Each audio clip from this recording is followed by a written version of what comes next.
งานจบข่าวยุทธพรบานเย็นอ่านรับฟังข่าวครั้งต่อไปเวลา 7 นาฬิกาครับติดตามข่าวที่นำเสนอไปแล้วได้ที่ www.thainews.prd.go.th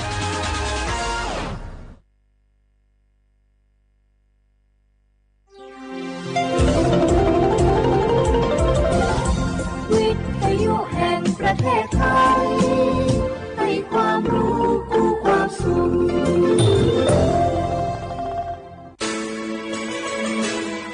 สถานีวิทยุกระจายเสียงแห่งประเทศไทยจังหวัดเชียงใหม่ AM 1476 กิโลเฮิรตซ์สถานีวิทยุภาคภาษาชาติพันธุ์แห่งเดียวในประเทศไทยที่มีความทันสมัยเชื่อถือได้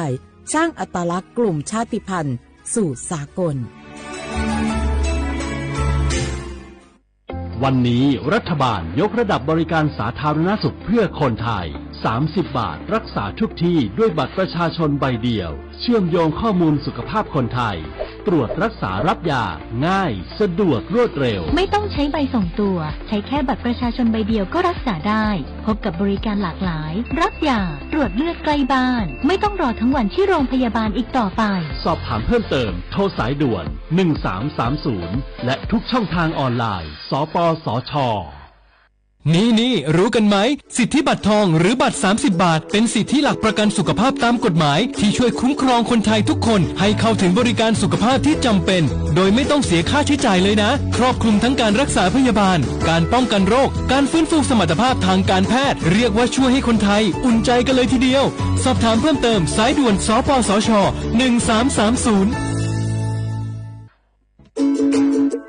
ทุกครั้งที่ใช้สิทธิบัตรทองหรือบัตร30 บาทอย่าลืมพกบัตรประชาชนเพื่อยืนยันการใช้สิทธิไม่ว่าจะไปรักษารับบริการป้องกันโรคหรือบริการอื่นๆสำหรับเด็กเล็กที่ยังไม่มีบัตรประชาชนใช้ใบเกิดแสดงคู่กับบัตรประชาชนของผู้ปกครองง่ายสะดวกรักษาได้ทันทีสอบถามเพิ่มเติมได้ที่สายด่วนสปสช1330สังคมพหุวัฒนธรรมต่างศาสนาแต่ใจเดียวกันชมทะเลสวยฟ้าใสที่ภาคใต้ชิมปลากุเลาตากใบขึ้นชื่อราชาแห่งปลาเค็มภาคใต้แหล่งผลิตวัตถุดิบอาหารสำคัญของโลกลิ้มรสผลไม้แสนอร่อยลองกองทุเรียนมังคุดเงาะความหลากหลายทางวัฒนธรรมทั้งพุทธคริสต์อิสลามและคนเชื้อสายจีนอาศัยอยู่ร่วมกันอย่างกลมกลืนภาคใต้แห่งสยามเมืองงามของไทยสำนักประชาสัมพันธ์เขต 3กรมประชาสัมพันธ์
เสียขวาเวลาขวาง่านี่แน่โฉมโมขวานีเจนโมเอาลิสุงโงดูดซื้อตัวขวาไปแล้วง่าเอาลิสุงโงปากกากุงโงเมญาทาจิมหมายง่าปัจจุบันนวันดางงง่าสถานีวิทยุกระจายเสียงแห่งประเทศไทยจังหวัดเชียงใหม่วิทยุโดยจะมังโงเมญายีระบบยา AM ยีความถี่ของเบอร์ทิตูลี่เฮียชิดชัวคือกว่าดูจะที่ทาวฟิสุบุญไงยิบเพคือจวงถ้าไลฟ์สุยามว่าเฮยิบเพยาสวทเชียงใหม่AM 1476กิโลเฮิรตซ์ที่โดยจะในแบบเฮชมโมขวานีจินโมที่มูลองมันยาหนีโมขวานีสามโมที่นี่มาคือหนีขวาดอนาทีเนี่ยขวานีนาเนี่ยเสจของอาทิเนี่ยคือเอาเสียขวาพุทธาฟิบุขวานีตัวจังโง่เป็นยังไงพอหมอแบบคือเอาชุดแพงเอาเสียขวาวุญญาณิมาอาโกอาจิอาป้าเวลาคือนี่เกิงกดไลค์กดแชร์เยอะชของอาชิปุดูแบบคือกูลารายการลิส่งเนี่ยคือมึกคือจะโดนมาคือถ้าที่มูลว่าจากฝรั่งที่เนี่ยคือเนี่ยคือนี่ถ้าคือเจ้ามุกคือความนี้เห็นมุดมาคือโฉมมุกความนี้เจ้ามุกว่าจากฝรั่งเสียงอันนี้มาคือยี่เวลายี่จีมาคือจามาคือนี่ซาลิความกลัวแบบชั่วโมงแบ่งถึงกับถั่วขึ้นยามาซื้อเป็นยังไงรายการลิส่งคือมาจูห่อแบบคืองอที่เลยเบใจเฉยของที่แบงงอเป็นยาวเฉยของสุดท้ายเฉยของเราคือที่เลยนี่เกินที่ยี่ติดกับถั่วมาซื้อแบบคือ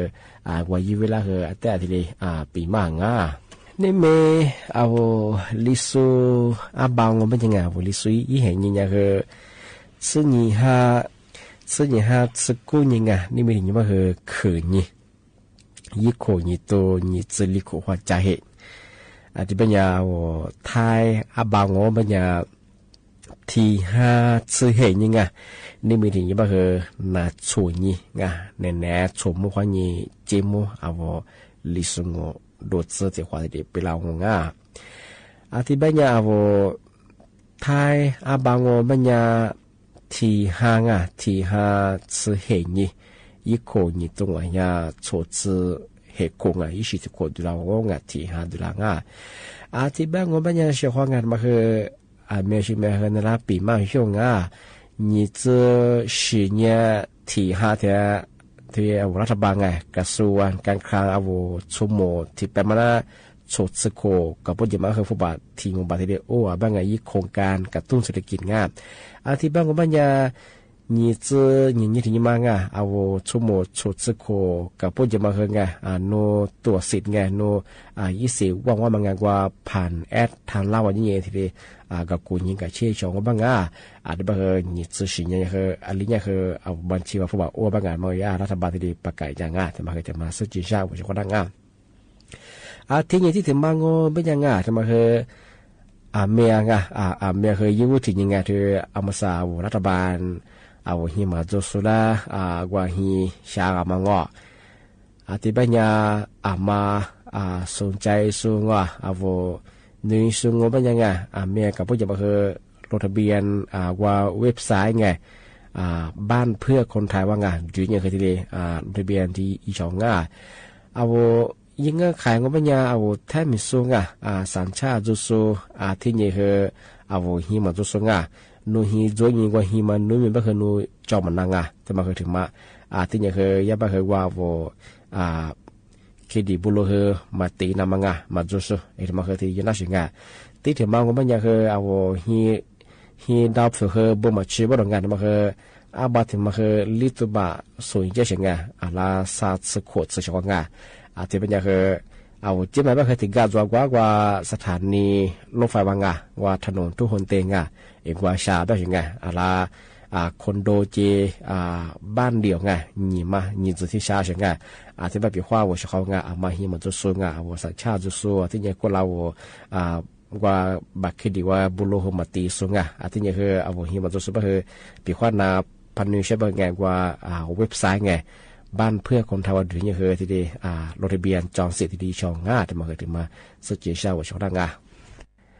ที่นี่ที่ถึงมาปีมาปากกาญิช่างเสียความวุฒิปีว่าจิ้มหมายปัจจัยจัดส่วนมันก็ชื่อว่า สวมบนหาว่าไงกับเบสวงมันยังไงเมื่อสังบัญญากว่าสวนไงที่สวนสาธารณะไงหนองบัวหาบ้างไงทำไมเขาอยากปิดชั่วคราวไงที่วันที่5次十月花年你哈错年是一可年正往下错是黑光啊挂双波行啊ทำไมอยากปิดชั่วคราวที่เรียบบ่งามสิบ่ได้ปิดยังบ่เคยทำไมอยากว่าเตรียมจัดงานไงมหการไม้ดอดไม้ประดาไงจังหวัดเชียงใหม่ก็ครั้งที่ลีซเฮควางอยากจัดขึ้นยังมาคือที่25十月花年25กูเนี่ยสุดที่จะยับบทงานคือไม้ดอดไม้ประดามงานมาคือจังหวัดเชียงใหม่งานครั้งที่48งานที่แบบว่าคือที่5次十月花年25ส่วนยังเสียกว่าที่ยิ่งงานที่งานไม้ดอกไม้ประดับมาไงใจมาคือที่จะเกิดไม่ใช่ไงที่แบบมาใส่ก็คือที่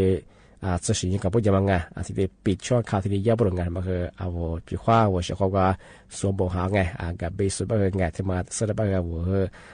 มายึดสุดเจ้างานมาคือแต่สุดจริงช่างที่นี้ที่ถึงมางเป็นยังไงมาคือว่าเขาไม่ดีซึ่งเมื่อไงมาคือแต่ประกาศอย่างที่ที่เงี้ยความพูดยังไงที่ว่าซึ่งว่าเนี่ยซึ่งมาคือตัวถัดสู้บางงานมาคือจังหวัดเชียงใหม่ว่าที่ได้ปากกาอยู่ฝรั่งเอาเชื่อความว่าเราเคยที่เชื่อบุรุษที่เป็นอย่างว่าปีว่าตัวสุดสลงเป็นอย่างว่าตัวขู่เชื่อความพูดชิดที่เป็นPA 2.5มาคือที่เรียกเผื่อลาบสิงอันนี้ปีว่าโน PA 2.5มายิ่งค่าคือพอสุยงมันยังเอาอากาศคือมลพิษมาคือยิ่งดูจัวสิงบ้างเขาหลับชัวคือช่างหายสมมติบ้างคืแต่ก็จะคือหมอกควันมาคือแพ้ยังมาคือจงมีสิพินลิบินลิบิชิเลียลที่ยังคือเจ้ามาคือจงปีว่าหนึ่งเสลงมันยังคืออีมลพิษมีอะไรบ้างครับกูดึกก็มีคือสุขภาพมาค่าขึ้นเลยมาคือที่ดีกลิ่นน้ำเป็นไงอาจจะเป็นจังหวัดจะมาที่ดีดีฝรั่งปีว่าตัวมัดสมัดดังเป็นอย่างคือว่าขออนุญาตไงรถทะเบียนผ่านระบบไฟดีว่าที่ดีรถทะเบียนยี่ที่ดินน้ำเป็นไงปีว่ามาดีสุดท้ายสุดท้ายสองเป็นยังไงสุดท้ายยามเมื่อเรื่องไม่คือถูกดำเนินคดีที่ดีเยอะเป็นไงที่นี่คือจำคู่โคบิเบะที่นี่ผู้บ่าวโคจังผู้บ่าวโคจังมาคือยี่ตัวมันคือเกินเจ็บบ้างมันก็จะคือโคจังโคบิเบะที่แบบไม่ยังเชื่อว่ามาคือแต่คนแรงตัวนี้จะเราโคบ้างปีว่าตัวเบียร์บ้างคืออะไรก็เบียร์ว่าคือเจ้าหน้าที่คือโทรแจ้งยังไงเบอร์บ้างคือ191คือยี่สิบลิจุมที่โทรแจ้งนับบ้างมาคือทำมาปีมาสุดที่ชาวชาวดัง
我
อาทินี้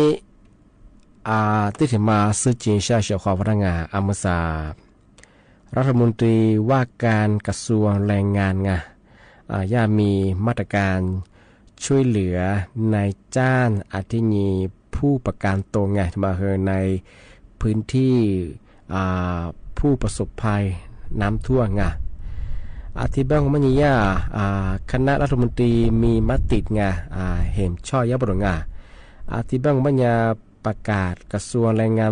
เมื่อวันที่22ตุลาคมก็ลาหนีจีนแต่เคยตัวประกาศอยู่บ้างยี่คนยี่ตัวชดเชยสิคนประหลัดกระทรวงแรงงานบ้านบางปัญญาที่ว่านายจ้างนายจ้างเจลูกจ้างอาทินี้คือผู้ประกาศตรงมาคือยากว่าเงินลดอัตราเงินสมทบที่อาบัตชมมาทีเยียบ้าง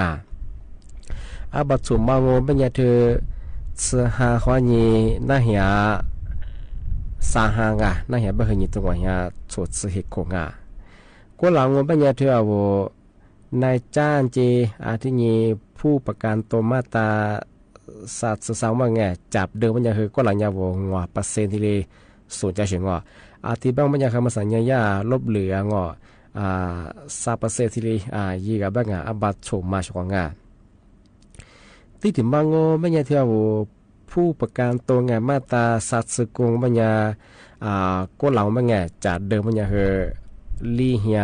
สัตว์สนิบาอาทิปัญญาอามาสัญญาใจเพียงบุชมาขยันหนีเฮียเหตุสบาอาบัตชมมาทีเลยยี่กับบ้างที่มาคือนายจ้างลูกจ้างอาทินี้คือผู้ประกันตัวมาตรา33มาตรา39ที่ถึงบางปัญญาที่มาคืออาบาลิมาสทีเลยยี่บ้างที่มาคือขยายเวลาที่ว่านานเงินสมทบเงินสมทบกว่าเอาประกันสังคมฝากหลังมาเบอร์ลำยูถึงบางปัญญาก็หลังปัญญาจับเดิมปัญญาถึงที่เงินสมทบเดือนกันยาการหนุนกลางปัญญาเวลาเบิกจะมันคือภายในวันที่15ตุลาคมสงวนยี่มากู้หิงสหคนนี้ยี่คนยี่ตัวยี่สดชิโกอาทิตย์ปัญญาขยายเวลาเยี่ยมว่าคือว่าหอนน่าเหียที่5สงวนยี่ที่เลยยี่กับไม่ใช่ที่ถึงบางปัญญางวดค่าจ้างตุลายี่คนยี่ตัวยี่สดชิโกเงินสมทบงวดเดือนตุลาปัญญาคือก็หลับเพื่อการหนุนการจ่ายมันจะภายในวันที่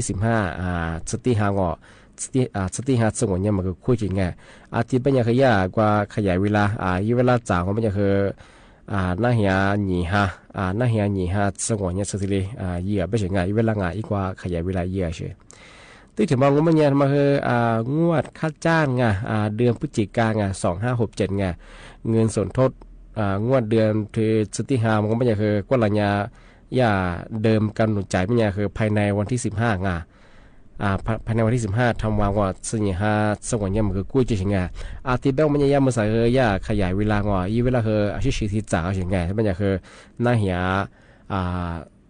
ยสร้างสงวนเนี่ยที่เรียบบุชงบ้างที่ถึงบางมันยังงวดค่าจ้างเดือนทำวาง2567มาคือเงินสมทบงวดเดือนสิงหาคมจับเดิมมันจะจ่ายภายในวันที่15มกราคมอาทิตย์บ้างมันจะอามาสายาขยายเวลาเยี่ยมมาคือจ่ายภายในวันที่15เดือนเมษายนปีหน้าน่าเหียลีหาสงวนยเซออาทิตย์จ่ายไม่ใช่ไงที่ว่างวดเดือนธันวาคมคือ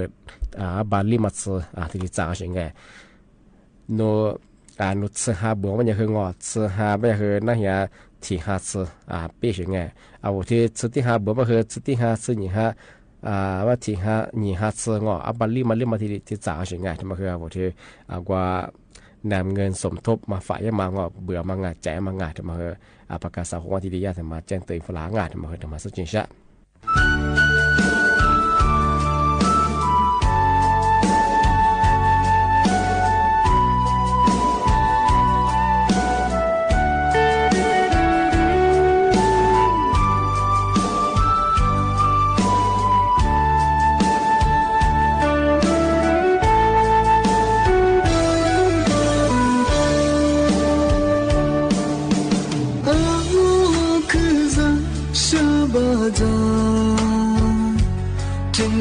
chữ nâng lấy hoa mơ mà đá bê cha máu khi nhị bê gu mà đá cô lô chê nô tì khờ sư cha bê su hoa chê dù sư nê vô khu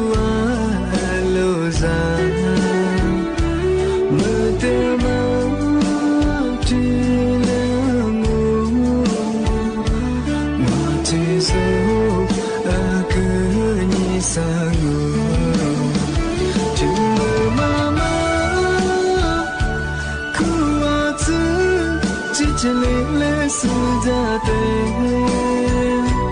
thế thế nhưng mà cô đông mà rồi gỗ thế bé khờ đi ra mơ trên mơ bị lá chỉ để cứ bị hoa lô trên như ra thế nhớ đi chơi nhớ đi solo chỉ là về sự ra tay mà chỉ tin nỗi thế rồi ra mà nhìn mà sao mà không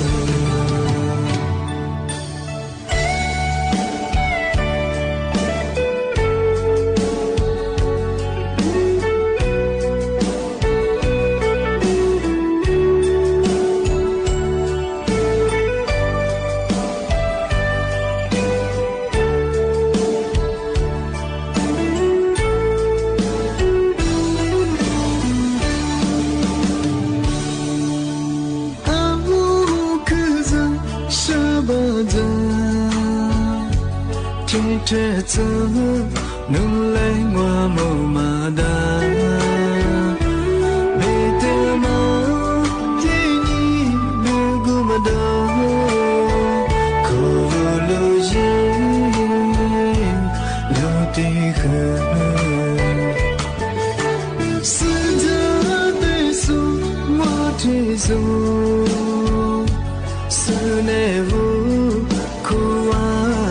lô ra mơ tê mơ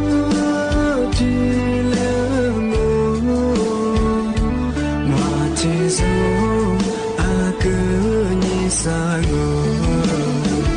chừng mơ mà khu hoa chứ chỉ lấy sự ra tê thế thân nhưng mà cô đông hoa mà rồi bố thề bé cứ đi ra mơ tình mơ bị lá chỉ để cứ nghĩ bị hoa lô trên đi ra thế nhớ đi chơi nhớ đi solo chỉ lâu ra tê má chỉ tin nụ thế rồi ra mà nhìn mà sao mà khờ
semua tiro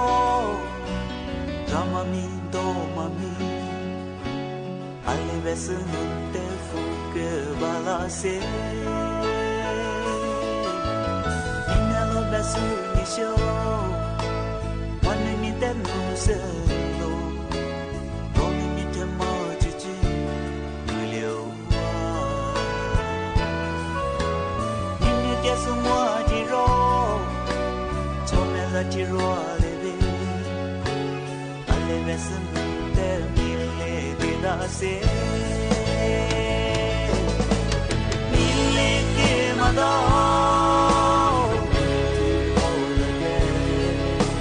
Mille ke mada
Chokoza tiro ngami Nyami jati lalo Ane besu no te mille kedase Mille ke mada Tiro lale Mille ke mada Tiro lale Mille ke mada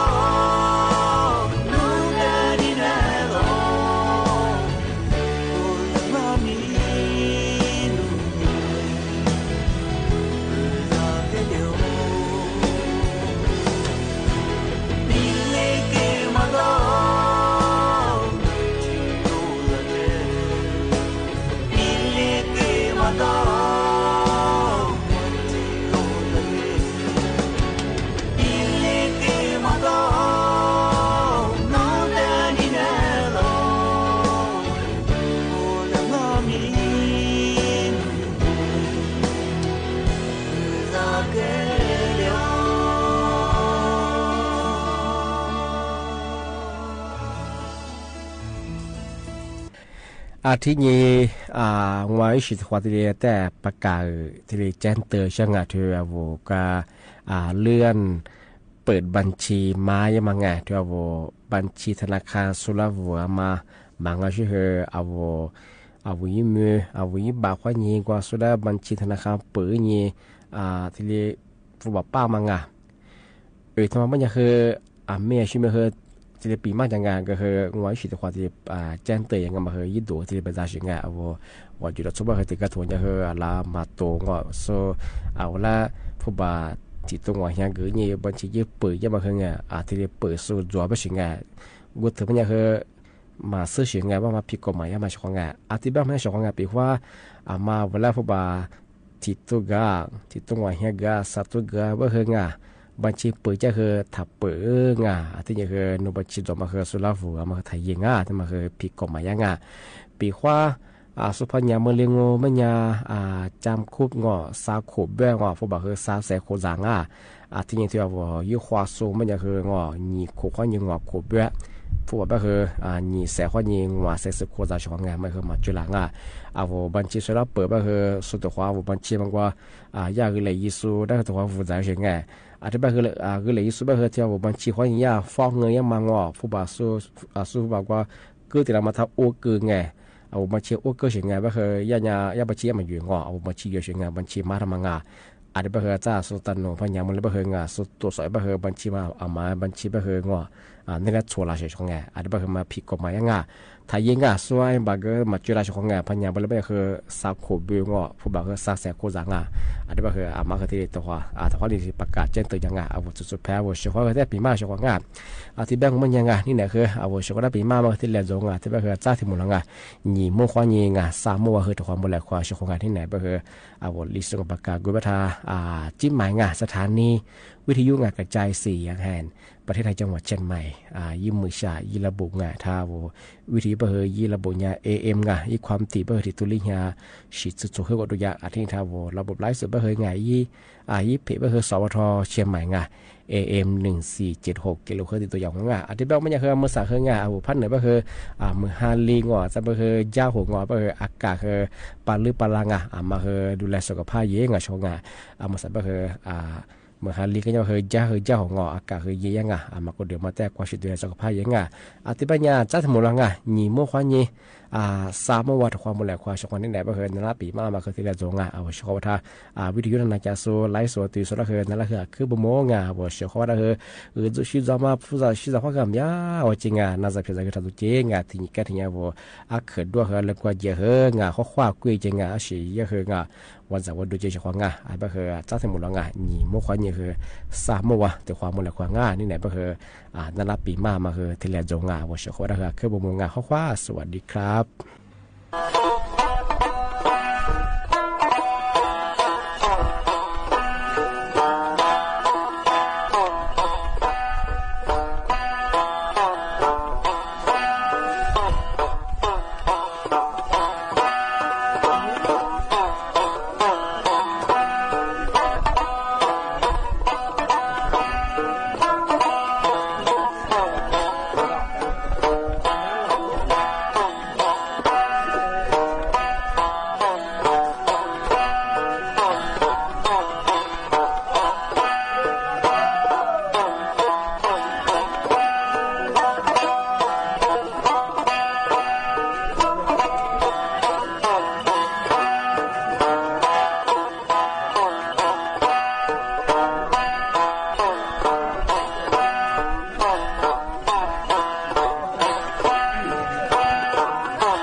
托过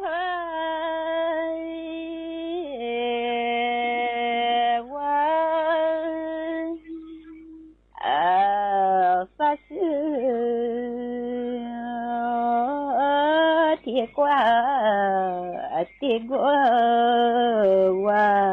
我谢谢你生你我和我撒茄子花也多少来花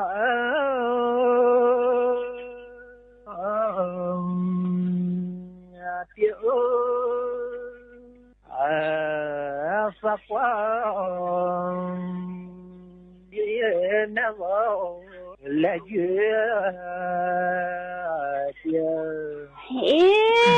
你是我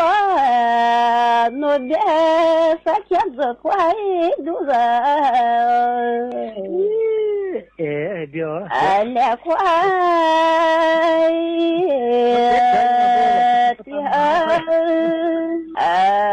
也挂多少来月的谢谢你呢你我和子花来月你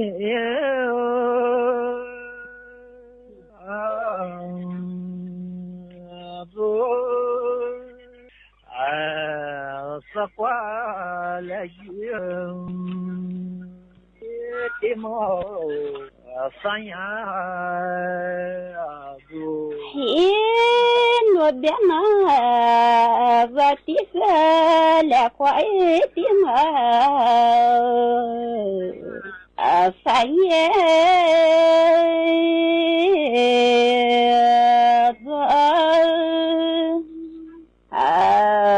来月的毛三呀谢谢你呢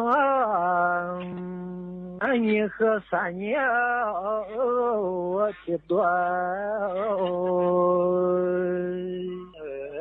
也别走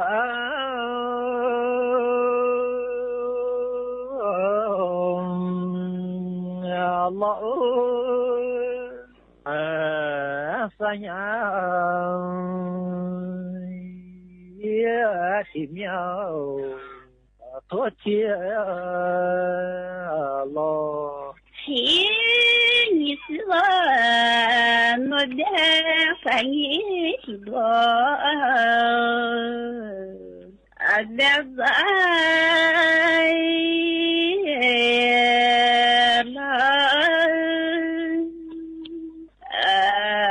三呀天呀多天了谢谢你生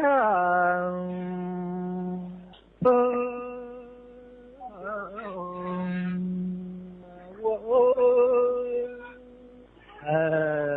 多天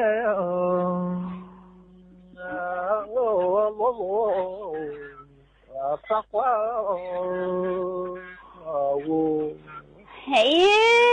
你是我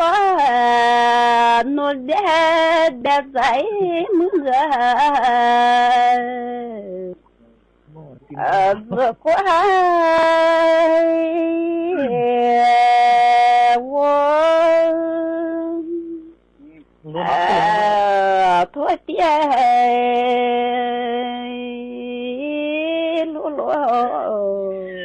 呀挂我